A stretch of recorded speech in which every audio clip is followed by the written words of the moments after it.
क्या सीता मंदोदरी की बेटी थी? माता सीता के जन्म को लेकर कई कहानियाँ प्रचलित हैं। कोई कुछ कहानी सुनाता है तो कोई कुछ। इसलिए साफ साफ कहना मुश्किल है कि सीता की माता कौन थी। सीता के जन्म से जुड़ी हम ऐसी ही एक प्रचलित कहानी सुना रहे हैं। एक बार लंकापति रावण के तप से खुश होकर भगवान ब्रह्मा उसे वरदान मांगने को कहते हैं। रावण उनसे अमर होने का वरदान मांगता है। ब्रह्मा जी उसे अमर होने के अलावा कोई दूसरा वरदान मांगने को कहते हैं। रावण वरदान में मांगता है कि मुझे सुर, असुर, विशाच, नाग, किन्नर या अप्सरा कोई भी न मार सके। रावण मनुष्य द्वारा न मारे जाने के बारे में नहीं बोलता, क्योंकि वह मनुष्य को तिनके के समान समझता था। वरदान पाने के बाद रावण हर तरफ तबाही मचाना शुरू कर देता है। एक दिन वह दंडकारण्य नामक जगह पहुंचता है, जहां ऋषि मुनि का निवास था। रावण को ऋषि मुनियों को मारना उचित नहीं लगा, लेकिन वह उन ऋषि मुनियों के रक्त को एक कमंडल में भरकर साथ ले जाता है। वह कमंडल ग्रसमत ऋषि का था, जो पुत्री की लालसा में माता लक्ष्मी से प्रार्थना करते थे कि वह उनके घर पुत्री के रूप में जन्म ले।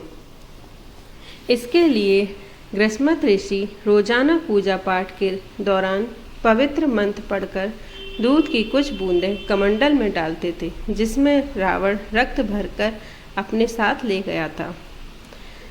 रावण कमंडल को लंका ले गया और वहां पहुंचकर कमंडल अपनी पत्नी मंदोदरी को देकर कहता है, यह वैसीला रक्त से भरा है, इसे संभाल कर रखना और किसी को मत देना। कुछ दिन बाद विहार के लिए रावण किसी पर्वत पर चला जाता है। मंदोदरी को इस तरह रावण का जाना अच्छा नहीं लगता। वो मृत्यु प्राप्त करने के लिए कमंडल में भरे विष का पान कर लेती है। कमंडल के रक्त को पीने के कुछ समय बाद मंदोदरी गर्भवती हो जाती है। गर्भवती होने के बाद मंदोदरी घबरा जाती है कि महल में मौजूद अन्य लोग उसके बारे में क्या सोचेंगे।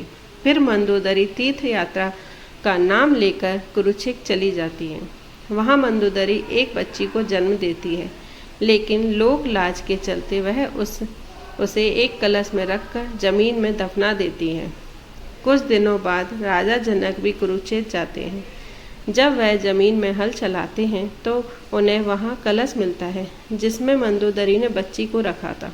बच्ची को कलश से निकालते ही आसमान में से फूलों की वर्षा होने लगती है और साथ में आकाशवाणी भी होती है। आकाशवाणी में राजा जनक द्वारा उस कन्या के लालन पालन की बात कही जाती है।